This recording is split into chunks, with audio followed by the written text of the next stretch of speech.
Irio nade jahera mar penj laktar ka wawacho ni ngima en mwandu iluonga ni Ruth Otieno. En morna mar bedo kod odiechieng kendo kawuono wantiere kod wendo wa daktari wa yena mondo miye thuolo obuonjwa ni nyinge nga en laktar molonye weche mage kae to bende modhi miwa twak kwa makawuono machiegni daktari. Ero kamana hinya Ruth iluonga ni Phoebe Ongadi anyarongo kama gambo kasipul bende nyalo yudae alonye weche meke puonjo oganda kaka inyalo tiyo gi chiemo mondo wageng tuoche kata wathiedh tuoche gidhongere wacho ni nutritionist kata dietitian owacho ni samoro chiemo mamili dhogi nyalo bedo marach ni dendi to bok mita yenye dhogi nyalo bedo ni magero dendi to bende in gima ichamo. Ero kamana hinya malezi bora kocha ni malezi bora wawacho nango Dr. Phoebe. Malezi bora ofulo ni en gimano olosi gi WHO from 2006 makonyo wa mondo watieg weche meke nyithindo matindo ka nyithindo mosenyuol to gimine bende mantiere gi yach mondo nyithindo gi odong maber kata malezi bora gidag gitiegre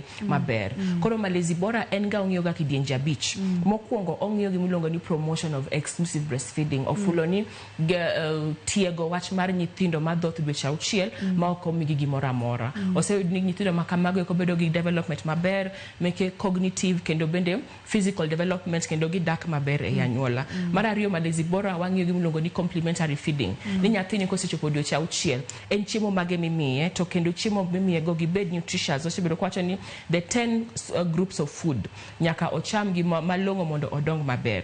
Gimar adek mwang'iyo bende wacho ni growth monitoring manyiso ni nyaka nyathini endi odonge kiwango maber height to gi weight to growth monitoring niendi oyudore card ng'enywa ka miyo setero nyathi mar measles madweche 9 cha to gi jaweyo to kad cha ondikore growth monitoring nyaka igni 5 manyiso ni banka nyathi oseyudo measles madweche 9 moyudo nyaka malaria vaccine so pod onego beni odhi e hospital bang' dweche 6 ka dweche 6 mondo timne gulongo ni growth monitoring kel samo timne growth monitoring cha ema inyal fwenye gimiluongo ni kantiere any changes. Malezi bora bende watimo gimiluongo ni nutrition education makoro watimo sani wa educate joma mine mayach joma mine madhodho nyithindo bende kata mana ECD bende wa educate kaka onego bedni ichiemo maber kendo malezi bora bende ntiere gimiluongo ni micronutrient supplications mano manyiso ni madili moko ma ok yude chiemo to imiyo nyithindo mondo gidong maber mokwongo kaka vitamin A supplementations iron folic acid to gi zinc bende watimo gimiluongo ni deworming en golo njofa ne nyithindo matindo mosia bang' higa achiel nyaka higni 5 ka njofa ogol to nutrients nyathi mochamo nyalo yudo maber kendo nyalo dongo maber kaso mogik bende wadiko gimiluongo ni community education. Koro malezi bora en paro ne oganda ni nyathi madongo cha nyaka ng'iye mondo dong maber nikech en msingi mar society kendo en msingi mar community kendo waparo ne oganda ni osiptende ma wangodo machiegni inyalo tero nyathi growth monitoring ka onge gimibedo child inyalo tero nyathi yudo vitamin A supplements nyithindo matindo ne igni 2 imiyo nono kendo nyithindo matindo ne igni 2 bende imiyo deworming nono to kata kamano bende ndalo mar malezi bora tire jogo mawuothe mieche ka chiwo gimiluongo ni deworming kendo wachiwo gimiluongo ni vitamin A supplementation. Diere mag malezi bora dwe mar 5 to gi dwe mar 11 manyiso ni kineno ko mi dweche 6 gap 6 months gap koro 6 months gap chande ka nyathino yudo deworming dwe mar 5 kendo chako yudo dwe mar 11 ilere maber mokalo ma en ndalo mag malezi bora kendo kapono nitiere kod nyathi mantiere bo higni 2 tinyalo tere clinic mora mar serikal nitiere yedhe minyalo miye nono mondo mi yud kaka onyalo dongo e yo makare to in kaka janyuol intingni bende mondo mi ne ni nyathini odongo e yo maber e ratil kachiel kod kata dende bende kaka chala wadwani mondo mi ang'e ne weche mag malnutrition kata gayo nongno kuom nyithindo seche mowacho ni malnutrition watemo wacho nango. Malnutrition en kidienje ariyo kidienje mokwongo en ni ka nutrients tin e del kama dili tin e del kendo bende kama dini go ng'eny e del koro malnutrition en undernutrition kata overnutrition to malnutrition ma wuoyo ahinya kabisa Kenya wa kaendi globally actually atamalo 45 meke nyithindo globally under 5 years iyo oseyudo nitiere gi malnutrition koro mokwongo wabedo kwa wuoyo kuom gimiluongo ni undernutrition maendi ofulo ni wasting manyiso ni nyathi onge gi madili moro medende onge gi proteins onge gi vitamins vitamins onge gi minerals oko cham moromo e dende koro sama oko cham moromo e dende kelo gimilongo ni acute malnutrition koro acute malnutrition nyalo bedo gimilongo ni severe acute malnutrition kata mana tin mar teko mar del mang'eny to gi tin mar teko mar del mediere mo iluongo ni moderate acute malnutrition kendo bedo gimilongo ni kata mana chronic malnutrition and stunting bedo nyadundo moloyo kaka onego bed ni nyathi en kata bedo nyadundo moloyo kaka age meke nyithindo go bedo maluongo ni stunting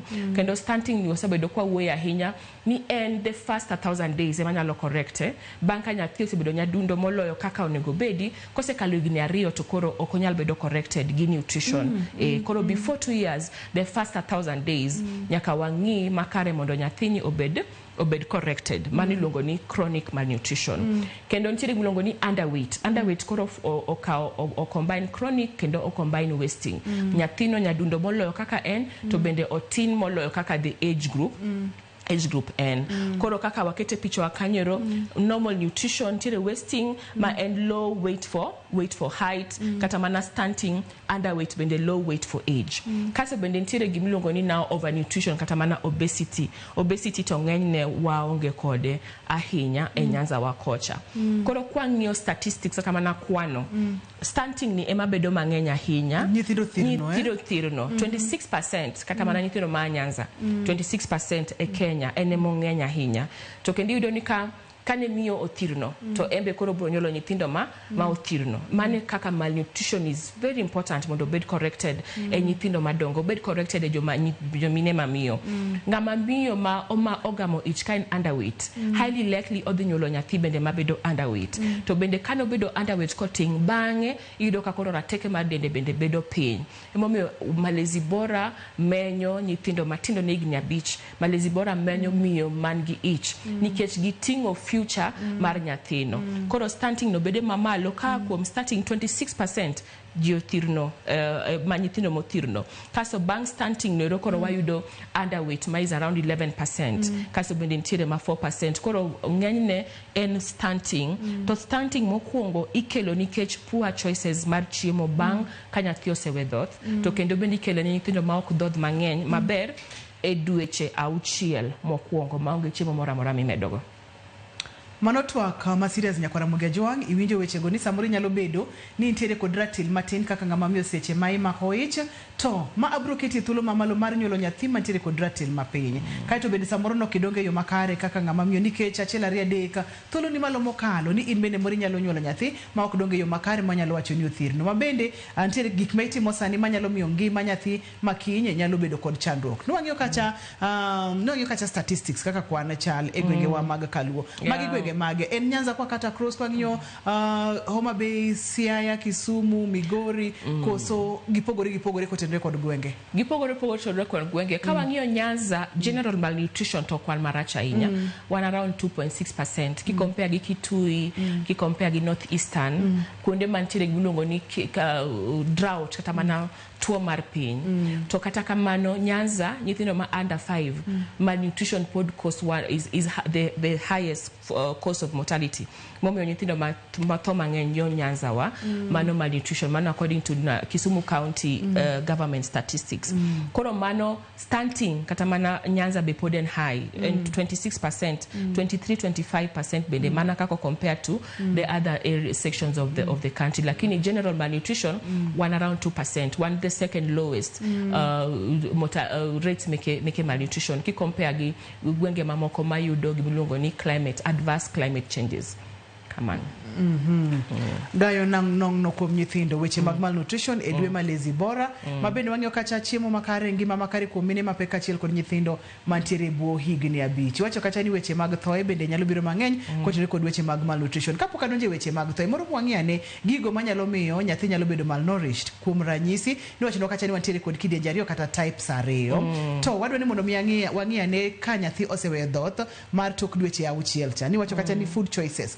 chiemo ma wayiero mar miyo nyithindo tok dweche 6 nyalo miyo nyathi bedo kod nong'no kata obedo maonge kod nong'no wang'iyane kar choices mag chiemo ne nyithindo tok ka igolo gi thuno mos erokamano penjo maber kacha ni tang'o momiyo nyithindo gibedo malnourished gin kidienje 3 kok 2 mokwongo iluongo ni basic causes manyiso ni nyathi owuon ang'o momiyo kilo chako lal mokwongo nikech ok odhoth maber Omagini chakore gi dhoth. Chakore gi dhoth. Ka ok dhoth maber. Mar ariyo manyiso ni dietary choices bende. Mar ariyo manyiso ni dietary choices samo chak miye chiemo moko dweche 6. Ka ok omiye chiemo makare, mago immediate causes. Immediate cause kendo manyalo kelo malnutrition en tuo mar nyathi kata infections kaka diarrhea kata diep ka nyathi godo kata mana ng'ok malaria mobedo mang'eny manyiso ni koro chiembe dhi dok piny nikech appetite ka malaria ketho dhok kabisa kendo mede chiemo malalo madili meke del mago e kokidieny mokwongo immediate causes kaso nitiere basic causes of malnutrition manyiso ni gin gik mantiere e ot ang'o momiyo gima mantiere e ot ang'o momiyo nyathini bedo gi malnutrition mokwongo nikech onge awareness ng'ama tedo ni chiemo cha okia ni koketo rabolo to riwo gi waru mano chiemo makidienje achiel okia no nego beni rabolo to alot to gi oganda mano balanced diet mano low information mar ariyo bende gimiluongo ni food security e ot samoro chiemo no bende onge yudo ka ndalo ma kata kichieng' ng'eny chiemo no bedo matin mano bende food choices mantiere e ot ka nyalo affect gimiluongo ni water and sanitation hygiene ka ok ni pi maler ma imodhe ot ka ok en pi michwako mokwe maber koka imiyo nyathi kata pi mothiedh gi chlorine ka nyathi no modho pi ma ok ler to bende nyalo miyo koro en obido gi mlongo ni tuoche makelo malnutrition kaso koro general causes of malnutrition koro ng'iyo ni society to en ang'o momiyo malnutrition bedo piny koro nyalo bedo ni issues meke policy koket maber ni nyathi nyaka dhodh dweche 6 samoro bende onge breastfeeding support ne miyo ma breastfeed samoro bende kar tich onge kamoteng maber ne ng'ama miyo ni mondo kata koduoge leave kose ya maternity to nyalo donjo mobi chak mokan ne nyathi koro mago e causes mamiyo nyithindo bedo gi ng'ilongo ni malnutrition kendo malnutrition wacho ni en sana en wasting ma acute moderate malnutrition koro moderate malnutrition niendi ene ma sana jowanene to weye to ka weye to ene mowuok e moderate no odonje severe acute malnutrition ere kaka inyalo ng'eyo ni nyathi nitiere gi moderate malnutrition ka odhi e clinic to ka odhi e clinic ko tingiluongo ni growth chart no kaka growth chart akoro chako flatten kata odhi piny manyiso ni okoidh graph kako nego beni luore mano ranyisi mokwongo mar ariyo ka nyathini osebedo ni wito kilo kendo gima yot ma hospital timo mondo ng'egodo kilo ma nyithindo dweche 6 nyaka higni 5 en gilongo ni mid upper arm circumference kata mana mwak manyiso ni nitiere tape magitiyo godo ikaw the middle between bone ni to gi bone ni to ikaw that middle ka osebedo gimora mora 11.5 ka dok chien koro mano bedo mane mwak no ko anything 11.5 modonjo ka red kanyo mano nyathino nigi severe acute malnutrition kendo en nyathi ma wanyalo lalo apoya nono ka okotimne kony mapiyo to kapok tape no kamane pok obedo ma red aparo neno kamoro ma yellow kanyore kar moderate acute malnutrition moderate acute malnutrition no en lose yot nikech ka oyude to nyalo bedo corrected ng'eny nyithindo mantiere gi moderate malnutrition no gin nyithindo man gi appetite manyiso ni kobedo corrected to iyudo ka appetite cha onyalo chiemo maber modonji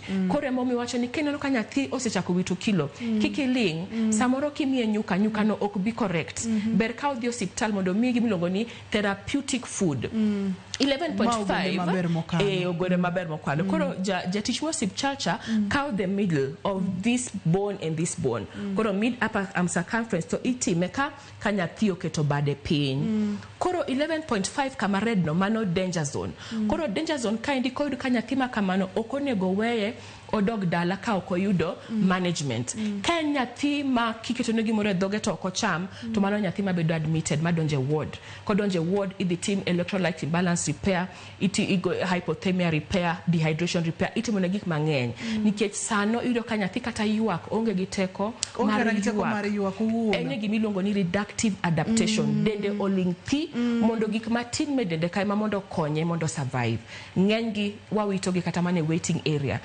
wacho ni joma ntiere hospital nyaka bed very alert and attentive ne nyithindo madonjo ka kilo piny nyathi moling nyathi ma dehydrated kendo nyathi bende ma miyo nyisi ni osebedo kalalo kilo kodonjo kar yellow kanyo emo waluongo ni moderate acute malnutrition between 11.5 centimeters to 12.5 neno ka 12.5 e kama koro lwedo machilo no chope mano 12.5 11.5 to 12.5 nigi window of opportunity nyalo bedo corrected moderate acute malnutrition enimiyo gigi milongo ni fortified flowers kata mana nyuka ma fortified mondo okonye to koro ka nyathi mane green to watemo mondo otem matek between 12.5 and 13.4 kiko donje yellow koro magi kigin services mantiere osiptende wa kama wantie nutritionist ntiere osiptal meke public meke private kendo mwak tepgi yudore kamora mora koro wabed very alert mondo nyathini kikwawite apoya nono nikech ene red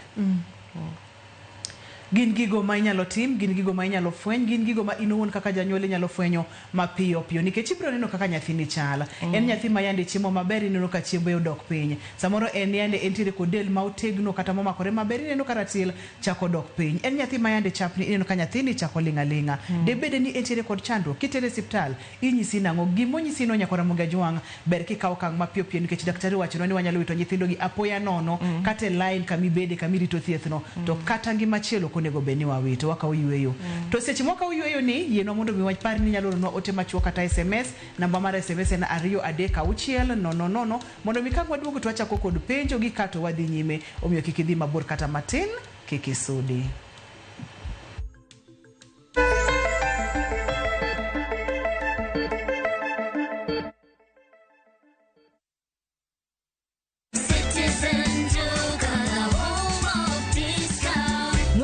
Kwa kona, budget iko tight, but Citizen Duka says relax. So get home baking flour 2 kg at 137 from 145 shillings. 3 liters cooking oil at 789 from 1,025 shillings. 2 kg basmati rice at 589 from 767 shillings. And 12 packets of milk at 539 from 588 shillings. Dial star 487 star 5 hash. Choose what you want, pay and collect at any Quickmart supermarket near you. Citizen Duka, the home of discounts. Citizen Duka, the home of discounts.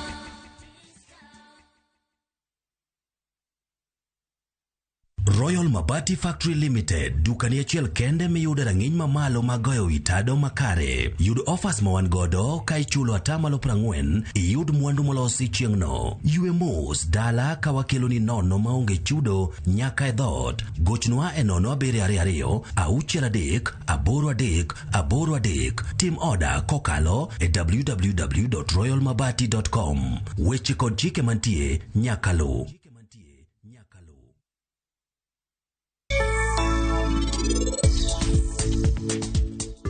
Anagombo niti dong'eyo ni anatima arus gi Rajiv. Okotang'. Rita ndala dek to doneno ka tima arus. Nin kare. Hinyo. En hawi marach. Atimo mos. In ora ka nikech ng'ato noneno mtok Rakesh machiegni. To kendo in ora mondo ane such wuon arus. Ukabiwe ngima mar pari mondo bed kama tek. Sani an nyaka konye.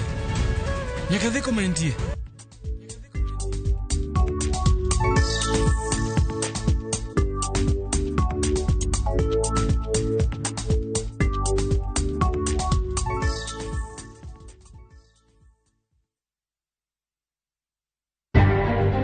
Bende isebedo gi siso mar ng'eyo gigo matimore alworani. Sama gari ofundo ji mang'eny koyudo hinyruok to kata insurance temo hepo. Obed chenro mag sirkal, obed masira mayudo ji kar tich. In safety mari, ni kanyo. Nonro mamulo ratichi. Somo kende oken kamoro mibro wach ni ng'at mosomo ni dongere wacho ni ng'ani this succeed in life.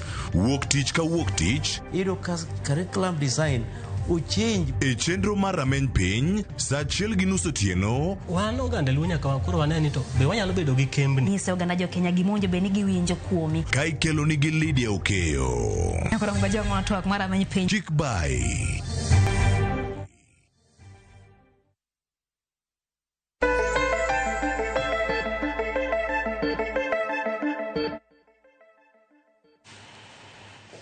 Machiegni kendo penj laktar kokalo Ramogi TV kawacho ni ngima en mwandu en gayo nong'no kuom nyithindo kata weche mag malnutrition. Wang'eyo kacha ni nyithindo nyalo wito ngimagi ei dakika matin mokalo nikech gionge kod chiemo makare, madini makare ma ang' no mi dendgi bed kod teko madwarore. Daktari opimono nyaka wach tape ma kapo nono ni dhi e osiptal tinyiso gi ni ng'inauru nyathinani to gibiro pimoni ni nyathi en kama ber kata en kama rach. Daktari, kapok adhi matut e weche mag twak odiochieng' ma kawuono, pidho nyithindo jomoko wacho ga ni samoro tek mokalo, jomoko bende wacho ni samoro yot mokalo. In kaka laktar molony e wechegi, wadwa ni mondo miwa mana ranyisi mar odiochieng' achiel kaka ng'ato nyalo rito nyathi mantiere bu higni 5 mondo mi oyud madini makare mondo mi wagan nong'no kuom nyithindo. Erokamano Ruth, pidho nyathi adier kotek, odwaro kinda.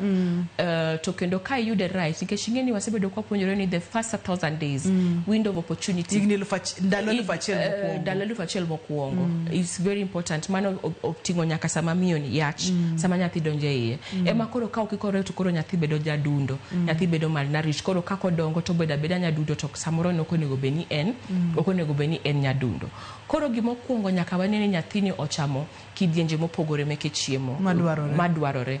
Wasebedo kwacho ni nitiere kidienje 10 meke chiemo to onego beni na de nyathini chamo kidienje kaka bich mopogore kuom chiemo. Koro nyaka nyathi cham chiemo ma balance. Chiemo balance nango mokuongo proteins kata chiemo mamedo teko e del.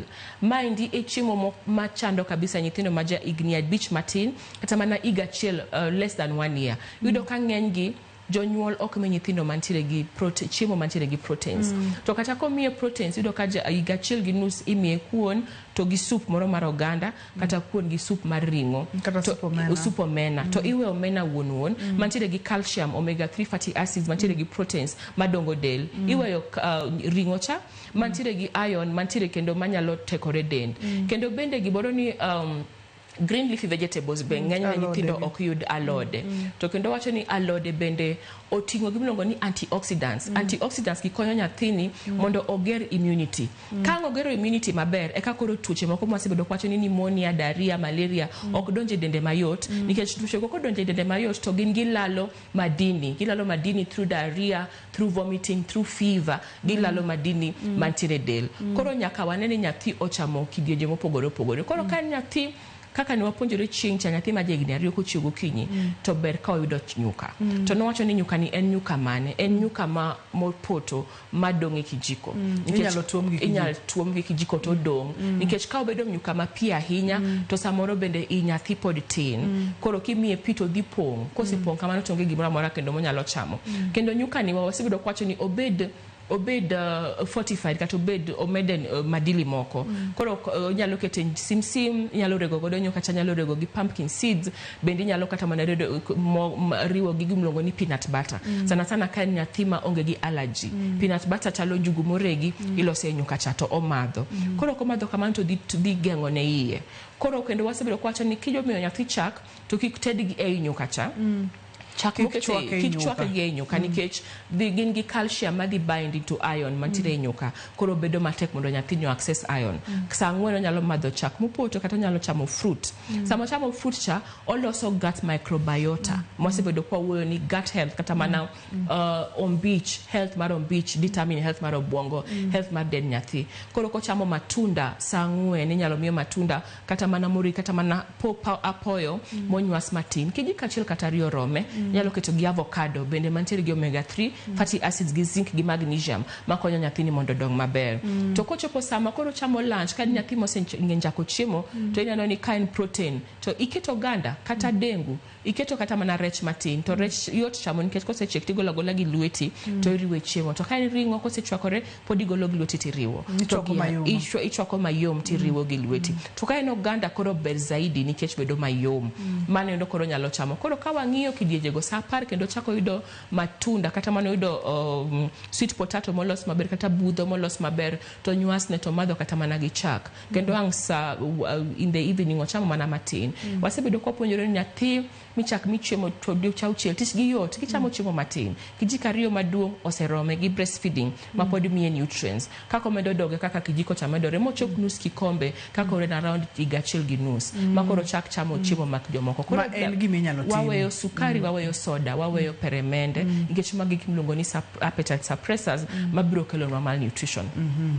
Yunye mano nyakwara Mogejwang, soda, sweet en appetite suppressor. Odhi miyo nyathini ok nyal chiemo makare e yo makare nikech gimoro dhi wuonde no yieng to ko yieng, obwongo ne dhi wuonde. Antiere kod penjo mowuok kuom Lilian daktari. Lilian kantiere Mombasa. Penjo kacha ni en seche mage ma onego bed ni chako miyo nyathi tong' kachiel kod chak seche ma ichako complementary feeding.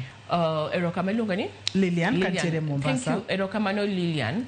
Koro chak kata mana tong' wawacho ni after 1 year. After 1 year. From 9 months to 1 year. Sana 9 months koponi nyathini onge gi 9 months koponi onge gi any allergens. To kata mana 1 year. Koro wacho ni proteins monego bed nyathi chako godo gin animal source proteins.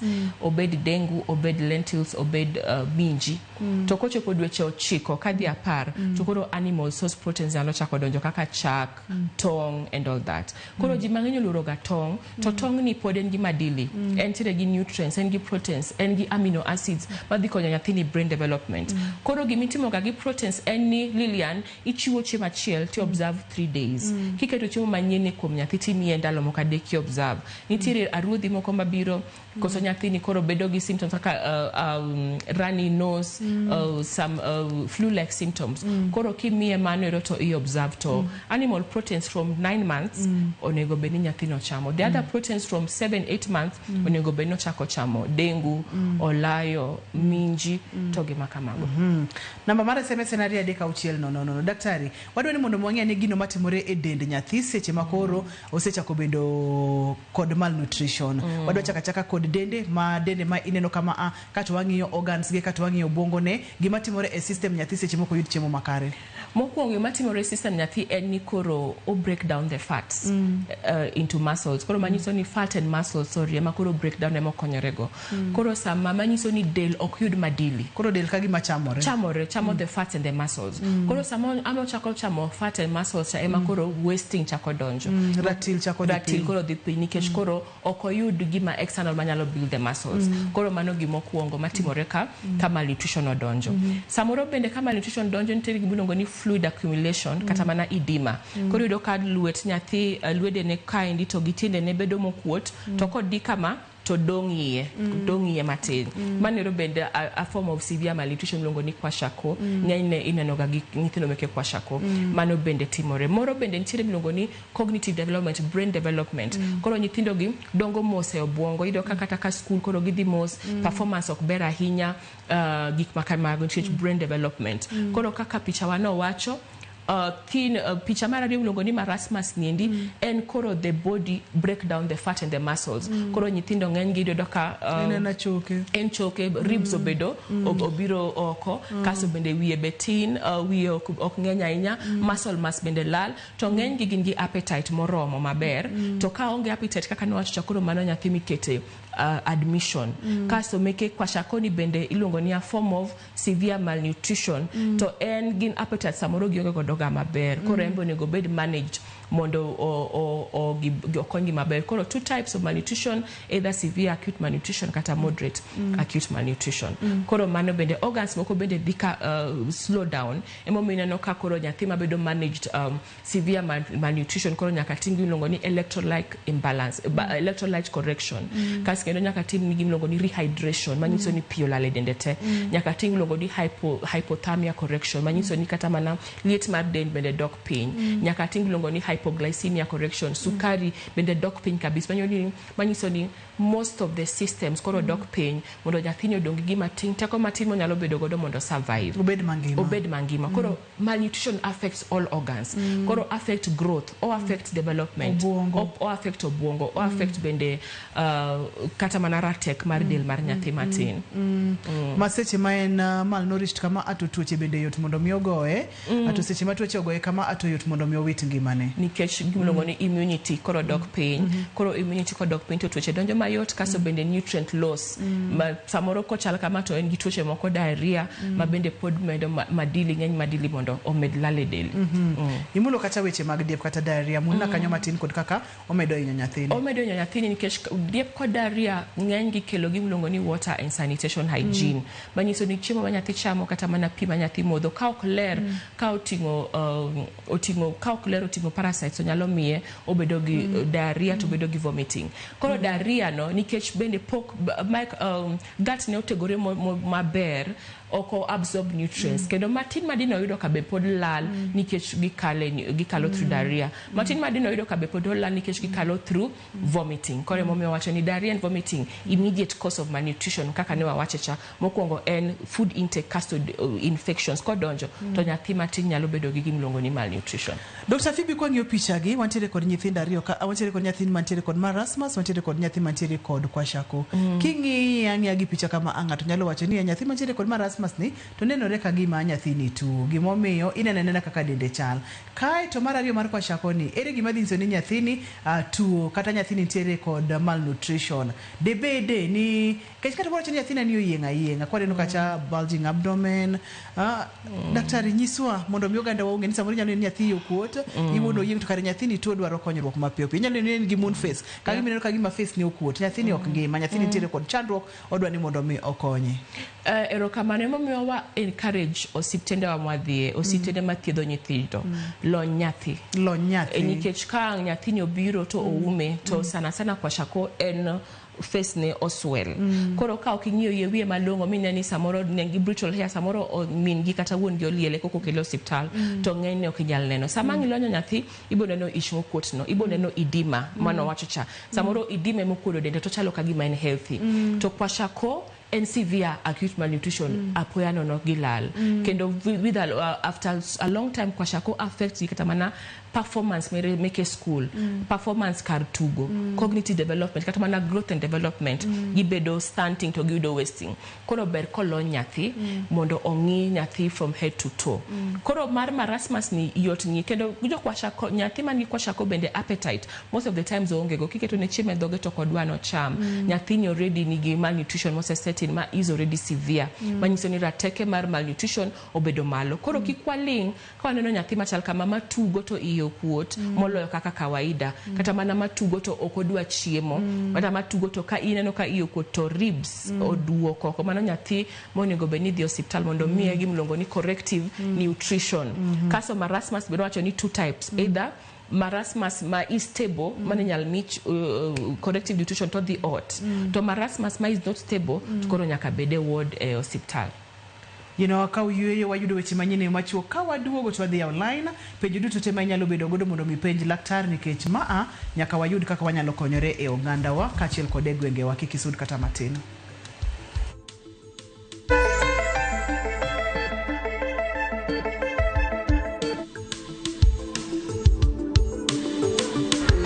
To Vietnam. Join View Travel's group trip from September 5th to 12th, 2025. Starting from $2,286 per person sharing, experience 7 nights stay with breakfast, overnight cruise on Ha Long Bay, Golden Bridge Walk and Bana Hills cable car, Mekong Delta and boat cruise, explore ancient cities, caves and temples, traditional basket boat ride, Ben Thanh market shopping. Secure your spots today. Visit viewtravel.com or call and WhatsApp 0703-254-254. View Travel. Dream. Explore. Discover.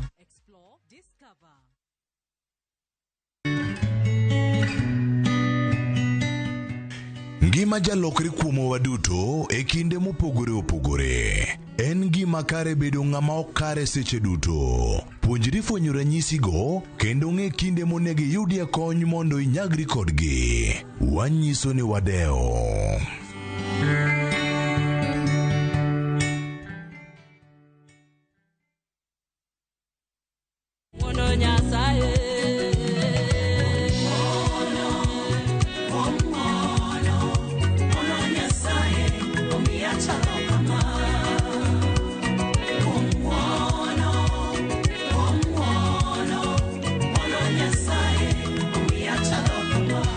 Rosemary Ogonya, nimoni yudwenda ni kaka sikiza kodni, di star aboro achiel ariyo, star abirio aboro ang'wen hash. To parie niya, Ramogi TV en audio wer duto te.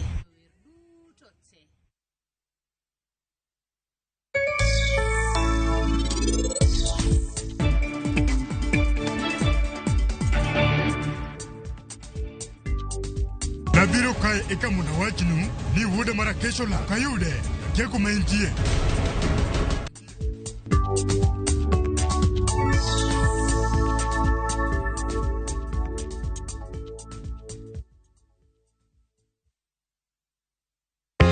Jothurwa, be usebedo gi gombo mar ng'eyo kaka cham wuok e kodhi nyaka chop kaka chiemo e mesa? Dibed ni dwaro chako pith makelo omenda, kose dwa chako pur mana mar chiemo e dala? Wakelo ni yore mag chako magi duto e chenro mar pur gi ohala. Pur manyasani kendo manigi okang' mamalo to kelo yuto mathoth. Piny olokre bi e teknoloji kendo puro kenana pur kaka ne manyachon. Kuonde kwath osedok matin. Tinyalo bet gi dhiang' achiel mar grade tikete e ot tiomone chiemo to ochiemo. Pur mchele ber kendo nyalo teri mabor. Ngimani be nyalo lokore gi higa 2 kende kitiye yo morere. Pur gi ohala kelo ni jopur kendo joma olony e weche pur. Chieng' tich adek, saa 1:45 otieno, kik bai.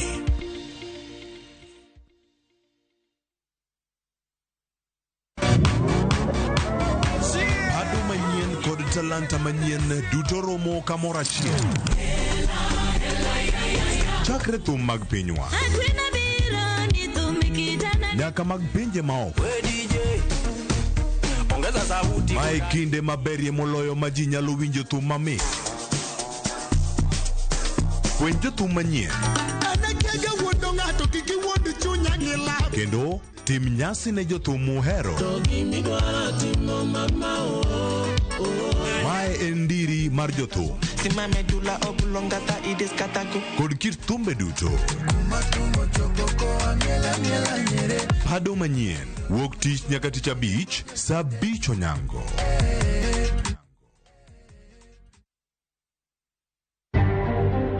And I've just seen him and I've talked to the doctors and they have confirmed that the Honorable George Koibori was tortured by professionals. Jotelo mag duond bura mar DCP koro ywak na serikal bang' ka jaod bura ma Juja George Koimburi yangore ni okwany ka pacho lal bang' ka nyoteke gi ji ma ok ong'e. Capitation ma serikal okelo sani onge kata barua moluwo bang'e ma wacho ni pesa ni dhi tigo kama kata ka en siling 84 kaka moko yude. Wawacho ni enough is enough, oromo waol. Jopuonj mag moko kuom skunde ogolo ywak bang' serikal oro omenda matin ne skunde go ka moko yude matin ne siling 100 mar taw somo. And we are gathered here because we are now handing over this facility. People of Homa Bay remain very grateful for this facility. Gikone to pautuke Raila Odinga mantiere Homa Bay ochiwa yanga ne ikruok ne nyasi mar madaraka bang' jogedo tieko lose e rang'iny mamalo.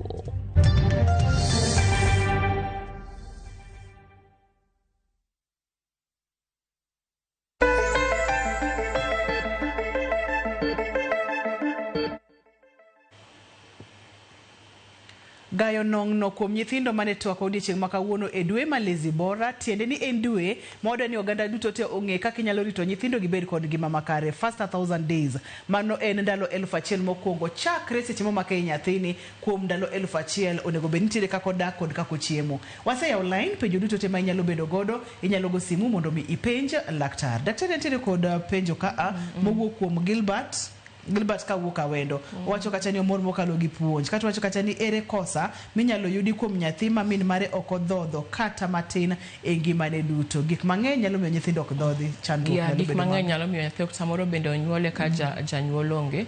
Koro kosa maduong' ahinya e mana ni koro growth and development ne nyalo bedo affected kasto madili ma oyude dende ok nyal bedo moromo. E mana ni koro nitiere chak moko matemo igiza kata matemo kao ranyisi mar chathuno.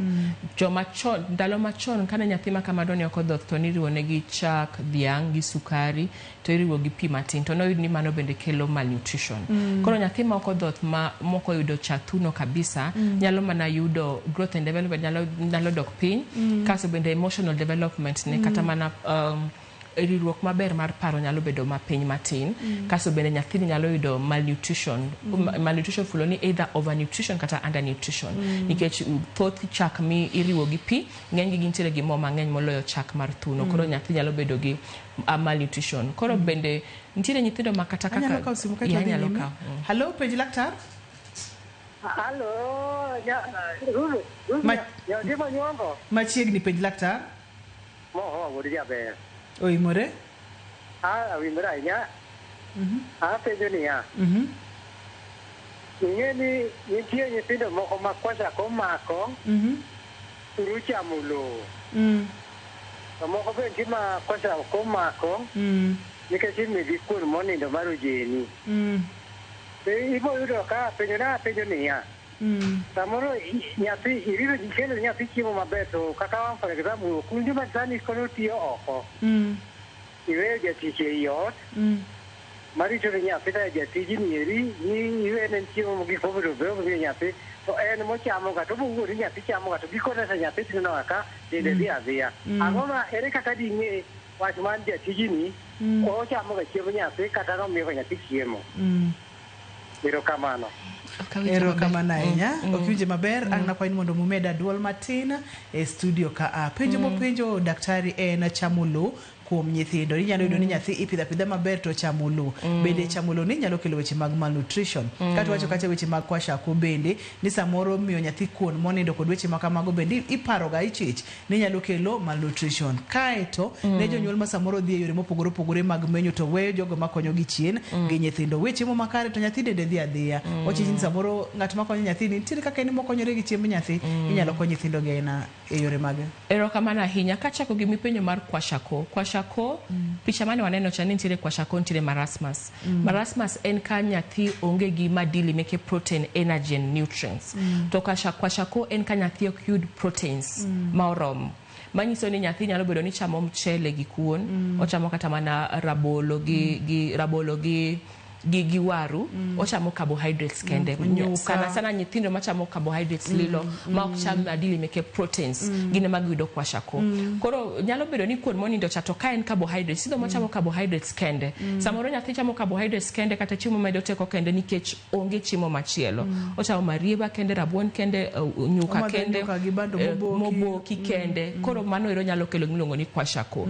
To watemo puonjo pile ni balance diet ok en diet mabeche ng'eny. Sana sani thuche wapuro ganda, wapuro dengu. Nyithindo cham carbohydrate, cham proteins. Wan gi tong. Kik wang'iew, jomoko uso tong to ng'iew mandas. Kata uso tong to ng'iew gimachielo. To tong cha eman gi proteins makonyo nyathi. Wan gomena. Koro kwashako mokwongo ok en kuon monindo. En nyathi machamo carbohydrates lilo maonge gi proteins. To marasmus ni nutrients, proteins, energy, malnutrition manero marasmus. Nyathi ni koro kocham proteins, be kocham carbohydrates. Be okocham nutrients gima malongo moyudo. Kaso nochako penjo ni akawe sim Bernard kapok akelo ni penjo machielo. Bernard, hello, penj laktar. Hello, nyaji mosna wendo ma Bernard ajesu kawuok Bomba. Amoso ni go machiegni Bernard. An gi penjo ariyo. Mokwongo kuhusu chiemo ma itejo osiptal, iyudo ka otedgi rang'iny moro ma samoro jotuo ok ohero chamo gi nyaka nyithindo matindo. Ok ang'eyo ni kata jo osiptal tedo ka ber gi nyithindo koso gitedo tet mok ber mamiyo chiemo jonyuol kata joma itudo tugo moro mondo akodi chiemo oko. Penjo na mar ariyo, nyithindo mantie kod tuo mar sickle cell anemia, ere chiemo manyalo miyo gi teko maber kata manyalo medo cells gima tuo mar sickle cell olal godo mondo mi nyithindo gi kata ka chiemo manyalo konyo gi to konyogi nikech yedhe mag sickle cell ok yot yudo, nyithindo gi kod tabu kabisa. Chiemo mage maber kod nyithindo kod sickle cell anemia? Erokamano. Mokwongo chano penjo ni openjo kata weche mag chiemo mag siptal kachiel kod chiemo mag nyithindo mantiere kod sickle cell. To kapok wabiro ire neno wacha ni penjo kata nyithindo machamo lowo kachiel kod chiemo miweyo makare to ok mi nyithindo. Koro nyithindo machamo lowo mokwongo gitemo mondo gi correct deficiency kata tin mar nok mar macronutrient e del. Nyithindo machamo lowo gine kidieny achiel gi joma mine machamo lowo. Koro kido ka nyathi chamo lowo nitiere gima manyo en iron emomanyo. Koro sama omanyo iron kama chacha ber mondo I correct that diet neni chiembe nitiere gi iron moromo kaso bende nyithindo go nyaka timne gi deworming nikech samo chamo lo ochamo parasites kendo mago nyalo kelo deworming makelo malnutrition kabisa deworming dhi dhodho remo e nyombich kaso deworming bende dhi compete kode gi chiemo matin mochamo cha njofni bedwa ni mondo cham koro nyaka ng'i mano correct iron rich foods nyathini ocham chiemo mamedo remo bed chiemo meke flesh foods mano rech ringe obed chiemo meke puothe oganda dengu obed green leafy vegetables masebedo kwa wacho it budho managu skuma terere obed bende fruits and fruits bende sana yellow yolk fruits bende mamedo absorption kaso jawinjo mar ariyo bo wacho chiembo hospital kapo kwa bile chiembo hospital na mondo miaka usimbo Pamela Pamela hello penj laktar awito Pamela jawinjo wachane wecho wach chiemb hospital kachiel kod sickle cell chiemo monego bed nyithindo mantiere kod sickle cell chamo chiembo hospital ng'eni hospital oket mondo ibed kanyo muda matin koro mosebedo kwa wacho kama ni samoro chiemo marach ne dhogi to ber ne dendi koro nutritionist gima gitime hospital gitemo mondo gited chiemo manyalo konyo jatuo e dende ke samoro kidhi gi tuo to kidani mondo iwuoge hospital kendo gi tuo machielo koro ng'eny gin chiemo mochwaki kendo ng'eny gin chiemo ma ok okete mo mang'eny ok okete chumbi mang'eny koro ochama ndalo matin go kende kasto dhi dala ko dhi dala to koro nyalo tedo kaka dwaro to kendo bende hospital nyuka konyo koro chiemo hospital ogimile ahinya ogimit ne dhok nikech item losgi ne mondo gi kony tiego del kendo item losgi mondo kik ibed kendo gi nutrients ke tuoche moko ntiere bende makimedo ne mo medo ne chumbi medo ne sukari to tuo no bedo mawas koro yudo ka mane momiyo chiemo meke hospital ji wacho ni ok sickle cell anemia and deficiency mar cells kande ok yud iron moromo koro koriwore gi thieth nikech ok en thieth mayot en ajani kendo bende kaka wamedo de kaka utafiti bende timore yudore ni kare kaka inyal kony nyithindo mang'eny man gi sickle cell anemia sani dak nikech nitiere utafiti mang'eny koro neni ochamo chiemo man gi remo mamedo remo iron rich foods kendo bende ka remo ni tin to bende nyalo medo gi supplements to iron rich foods ber kabisa kendo bed mabor bende gi chiemo ma suppress remo wasebedo kwa wacho kuom chai coffee wasebedo kwa wacho kuom chiemo moko bende kaka tedo chiemo mang'eny riwo chiemo gi chak e nyuka mago chiemo ma suppress remo koro chiemo maber gi remo en ringo moramoro bed ringo mar rech mar gweno mar dhiang sana the liver nikech adundo liver ema chunye makano nutrients kaka iron obed chiemo meke puothe oganda olayo minji dengu mago eko chiemo man gi iron ema ni koro iron mantiere olayo tin moloyo iron mantiere ringo ema miwacho ni kichamo iron mani olayo timedo gi a fruit nikech fruit cha nigi vitamin C dhi konyo mondo oyua iron mantiere i oganda cha green leafy vegetables bende nyithindo gi ber ka gichamo mosebedo kwa wacho kaindi kaachiel gi chiemo bende ma tigo remo kaka tong koro mago e gik ma onego bed ni ochamo to gi mar locha nwa wacho ni o correct iron deficiency anemia to wach mar pi modho bende mnaithiro mantiere kod sickle cell dehydration bende ok ber kasetin kendo bende samoro ka nyathini gi sickle cell ka gin gi the crisis kata mana too much pain samoro kata riyo okingi koro gin nyaka pimne gi pi kendo bende nyaka terge deworming after every 6 months koro gin ogirit kata malezi bora gin after every 6 months itimone deworming kendo mano nyalo konye mondo o preserve chiemo matin madonje dende e dakika matin madongo mulnwa weche mag thieth ne nyithindo mantiere kod malnutrition weche mag thieth gin thieth diriyo thieth mokwongo wacho ni prevention geng'o kik warit malnutrition check-in to wageng'o mana kuom gima watimo sani kaka puonjo oganda to kendo wageng'o kuom gimiluongo ni clinic card cha en osiepni kaka ng'ama miyo nyaka nyathi bed higni 5 kata ka osetieko immunization mar 2 years after every 6 months tere atera hospital idhi pime urefune kaluwore gi kilo mondo ng'ini oko waste idhi miye vitamin A supplements idhi miye bende dewormers kendo mago ichiwo nono e hospital mano gimokwongo prevention nyathi odhodh kuom dweche 6 ma ok omedne gimoro to bang' dweche 6 be omiye gimiluongo ni adequate complementary feeding manero konyo geng'o malnutrition. To wach maduong' miwacho kacha ni en weche mag geng'o ka nyathi pok mar ariyo en thiedho. Koro ofulo ni nyathino malnutrition osedonjo. Either en severe malnutrition ma ok thiedhre, en mana stunting kata bedo nyadundo. Mano ero after 2 years to koro konyal bedo corrected. Erokamano nya Dr. Phoebe Amor mokalo kendo duoko ni erokamano makende. Aponi ng'ato dwa tudore kodi nyalo yudi kanye? Wantiere Upper Hill KMA Plaza 5th floor. Erokamano nya Daktari Amor kendo duoko ni erokamano. Ageno ni odiochieng' machielo ka waluongi tipo biro wagoe mbaka e chenro mar penj laktar. Erokamano Ruth. Mano Dr. Phoebe en laktar molonyo weche mag chiemo makare. Wachoga pile pile ni in gi michamo nyalo bedo ni orach e dhogi to ber ne dendi, nyalo bedo ni omit e dhogi to ok ober kata matin ne dendi. Ne daktari marwa erokamano makende. Ne jogo picha mawa, jogo mochung' ne taya kachiel kod ler mar studio, waduoko erokamano mathoth. Ne director na Alex erokamano ahinya kachiel kod producer na Perpetual Okoth Nyameja. Maduong' moloyo ne jahera mar chenro mar penj laktar kiko beda mbaka to bed puonj mabende watimo gik ma daktari opuonjowa. Ani luonga ni Ruth Otieno. Nyaka kendo odiochieng' machielo oriti masani.